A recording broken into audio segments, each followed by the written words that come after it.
The 1984 national champs are back in town this weekend, being rightfully recognized as part of BYU's 100th season of college football. It's a pleasure to have both quarterbacks from that undefeated team with us here on the game day set, including the starter and the star, Robbie Bosco. Welcome. Good to be here. Thanks for inviting me. Does being number one ever get old? It's been 40 years. Have you ever once thought, you know what, I'm so used to it, it's not that big of a deal? The only ones that don't think I'm number one are my kids. Other than that, I feel pretty good about it. It's had some lasting power, hasn't it? It has. It's been great. When I see Glenn out there with Spencer and see you guys all walking down Cougar Canyon, it seems like just yesterday, but 40 years.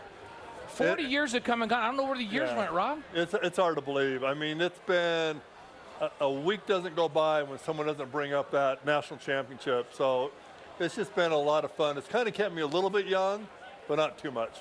Still getting old. It seems like 40 years have come and gone, but it gets bigger with time. How is that it seems like it gets bigger with time, and how's it held up? It really is the benchmark for BYU football 40 years later. Yeah, it really is. I mean, we've had some great teams, and the teams in the past before we came were amazing, but they were one-loss teams. And so to accomplish what we did in the fashion that we did it, and kind of the benchmark of the way college football is going now, it was because of us they had to make changes.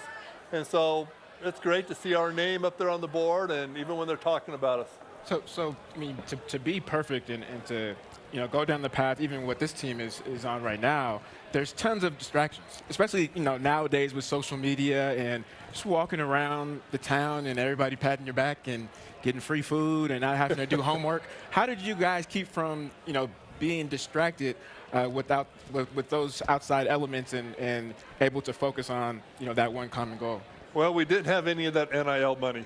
Yeah, that's true. I think Man, we is would have that been ever true? I think we would have been majorly distracted if we would have had some cash in our pocket. You mean Kozlowski would have had an issue? Is that what you're saying? Koz may not have survived.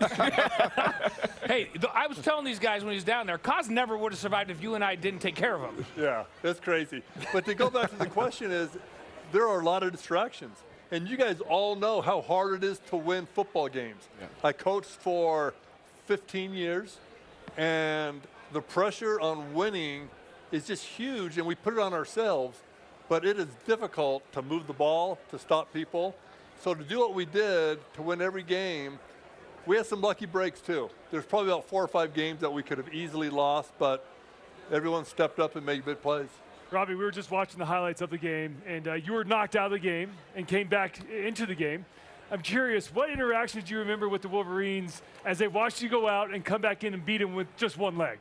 It was kind of interesting. I remember going out one time, one of their DBs looked over to me and goes, "Let's go, Bosco, let's see what you got." And it kind of gave me some motivation, like, hey, dude, I'm glad you're out here. And so, I mean, we had guys playing hurt all year long. And so it was just the biggest game of all of our lives, really. And for BYU, it was just a game I didn't want to miss. I wanted to be a part of. Did you guys have turtle roll back then?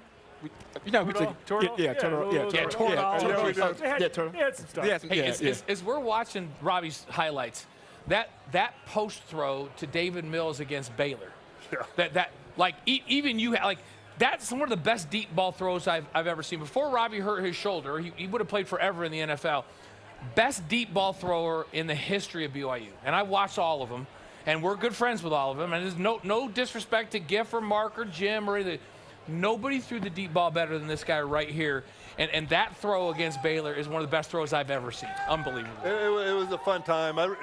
Dave Mills actually has a picture of it, and it's where the ball is about this far from him. You have 2 DBs with their hands up there. Yeah, it wasn't just Pat. He's here, and the DB was there on the ball. He threw it right here. It's almost impossible. In the back of the end zone. And he was a great best catch. throw I've ever seen. Robbie, let's finish up with this one. I wrote the Deseret News this week. 1984 is lonely. It needs a companion. This team's 6-0. What do you like about this group here in 2024? I tell you what, first of all, every championship's are won on the defensive end. And this defense, which we haven't had in the past, they're putting a pressure on the QB with blitzes.